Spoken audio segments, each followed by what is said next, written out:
Bagi mereka yang pernah menonton sitcom Kipas Anggun sekitar tahun 1990-an, mungkin anda mengenali wanita ini. Mendiang adalah Una Angelia Olivero, berusia 44 tahun dan juga merupakan penerbit untuk drama Kipas Anggun yang disiarkan di TV2 setiap Jumaat.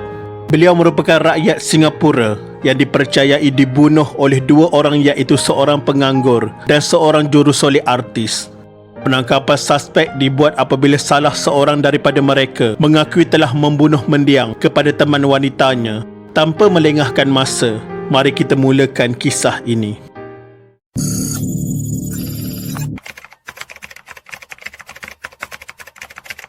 Pada 14 November 2001, seorang penerbit teater Inggeris dan pelakon siri Kipas Anggun, Una Angelia Olivero Hodges, berusia 44 tahun, mati dipercayai dibunuh oleh dua orang lelaki di rumahnya di nombor 20 Jalan Bukit Traverse, Bangsar. Una yang pernah memegang watak utama dalam teater Inggeris Members of the Club yang diterbitkan oleh Istana Budaya September 2001, mati setelah dipercayai ditikam berkali-kali oleh dua lelaki terbabit. Mayat Una yang merupakan seorang rakyat Singapura ditemui terbaring berlumuran darah di ruang tamu oleh pembantu rumahnya pada kira-kira pukul 11.30 pagi. Difahamkan pembantu rumah rakyat Filipina itu merupakan satu-satunya saksi pembunuhan tersebut kerana semasa kejadian dia berada di rumah bersama mangsa. Bagaimanapun wanita berkenaan hanya mendengar jeritan majikannya kerana dia berada di bahagian dapur semasa mangsa ditikam. Suami Una seorang ahli perniagaan rakyat Jerman dan tiga anak mereka tiada di rumah semasa kejadian.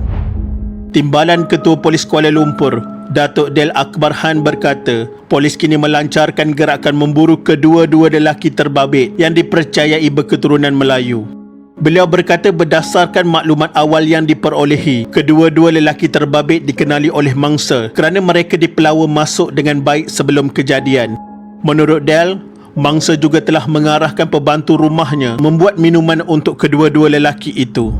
Semasa pembantu rumah pergi ke dapur untuk membuat minuman, salah seorang daripada lelaki itu mengekorinya. Lelaki itu kemudiannya bertindak mengikat dan mengurung pembantu rumah tersebut di dalam sebuah bilik di dapur.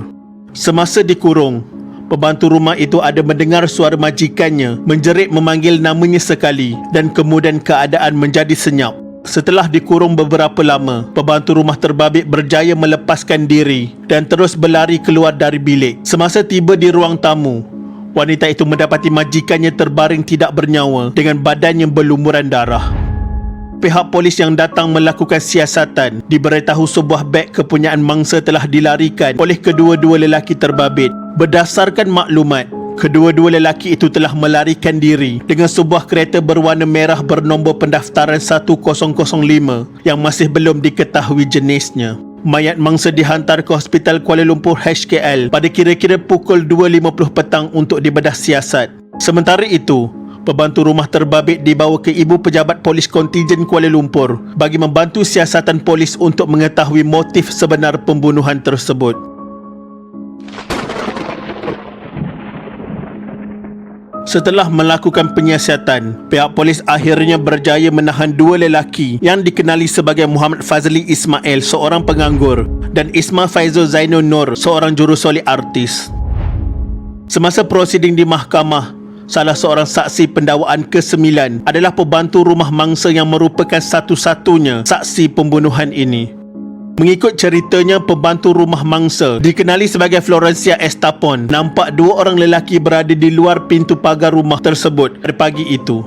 Dia mengenali salah seorang daripada mereka yang mesra disapa Along. Dalam mahkamah, Flora telah mengecam Isma sebagai Along. Flora telah mengecam Fazli sebagai lelaki yang datang dengan Along. Mereka berdua telah dijemput masuk ke dalam rumah.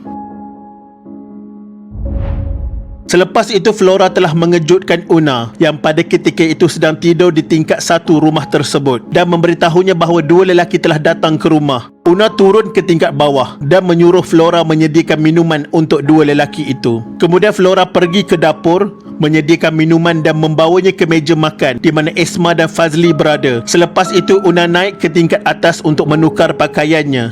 Apabila Una turun semula, dia menyuruh Flora membuat kopi dan sandwich untuknya dan tetamu. Flora melakukan apa yang diarahkan oleh Una. Una, Isma dan Fazli makan dan mengadakan perbincangan. Flora pergi ke dapur semula untuk meneruskan kerja-kerjanya. Lebih kurang 5 minit, Flora telah keluar dari rumah untuk mencari anjing. Selepas itu, Flora masuk semula ke dalam rumah dan membasuh pinggan. Pada masa itu, Una, Ismail dan Fazli masih lagi berada di meja makan. Semasa dia berada di dapur, Flora mendengar orang bercakap dengan amat kuat, tetapi dia tidak mempedulikannya kerana dia berfikir itu adalah sebahagian daripada perbincangan mereka.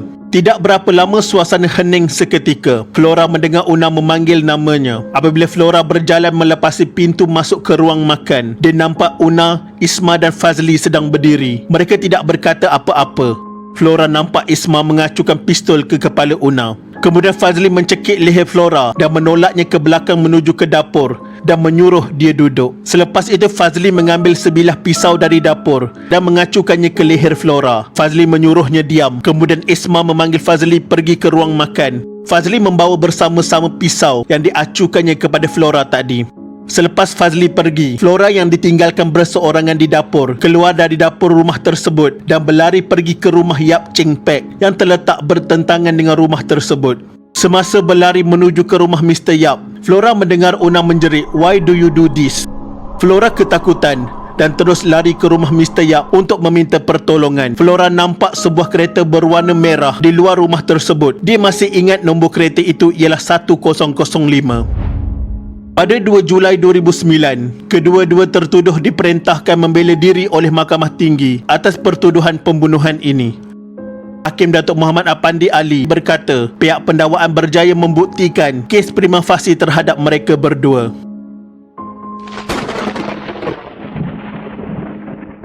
Pada 6 Oktober 2009, seorang penganggur dan jurusolek dihukum mati oleh Mahkamah Tinggi Kuala Lumpur setelah didapati bersalah membunuh penerbit dan juga pelakon drama Kipas Anggun pada 2001. Hakim Datuk Muhammad Apandi Ali berkata pihak pendakwaan telah berjaya membuktikan kes melampaui keraguan munasabah terhadap Muhammad Fazli Ismail 27 tahun dan Ismail Faizul Zainul Nur 38 tahun dalam melakukan pembunuhan terhadap Una Angelia Oliveira 44 tahun, seorang warga negara Singapura.